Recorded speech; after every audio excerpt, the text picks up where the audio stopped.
A user-submitted story by Lamar. Ooh, I have some shit to tell. This was back in 6th grade, and it was in the middle of the year near Christmas break. I had a group of weeb friends, as I was a weeb at the time, and I was a huge creepypasta fangirl. So was a friend of mine I'll call Leb. I kind of introduced Leb to creepypasta, and she was obsessed with one character, Jeff the Killer. I mean, obsessed. She would draw bad anime drawings of him and her, and she would show them to me saying stuff like, "We're in love! Aren't you happy for us?" I thought this was a bit weird, but shrugged it off and chuckled. It soon escalated.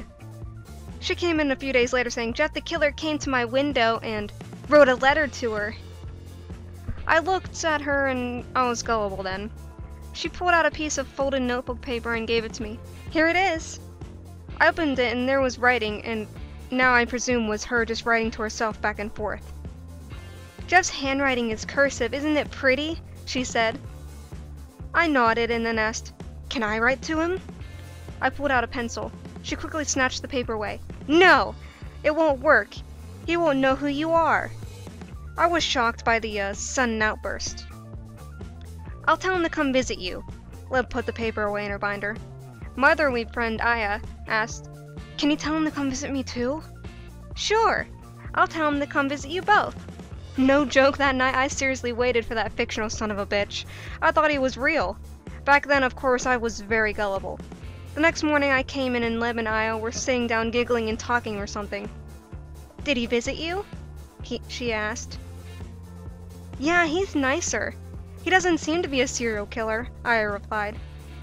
"Anon, didn't he visit you?" "No," I replied. "Sorry," Aya said. I should have thought at that point these girls are delusional. But what Leb would do next would shock me from that day on. A few weeks after the Jeff coming to visit me thing, a friend of mine in gym with Leb came rushing over to me during the car riders waiting home. "Anon, let me tell you what Leb did." She seemed to have struggled breaths as she was running.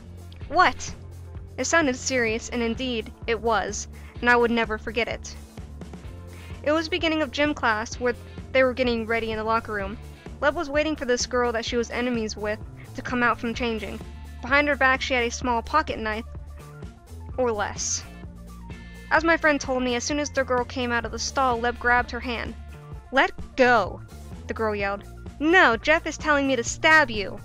Leb yelled in an angry voice. The girl had a confused yet horrid look in her eyes. However, Leb only stabbed or cut her finger and then she ran out. Leb looked at my friend as if she was going to stab her as well. As my friend ran out of the gym, she heard Leb yell, "I'm a killer vampire!" I seen Leb in the Dollar General after the incident. She waved to me and said hi. She also came back the 7th grade year, which I thought would be horrible for me, but she didn't talk to me at all, and her friends still hung out with her. As for the girl who got stabbed, she transferred and was never heard from again.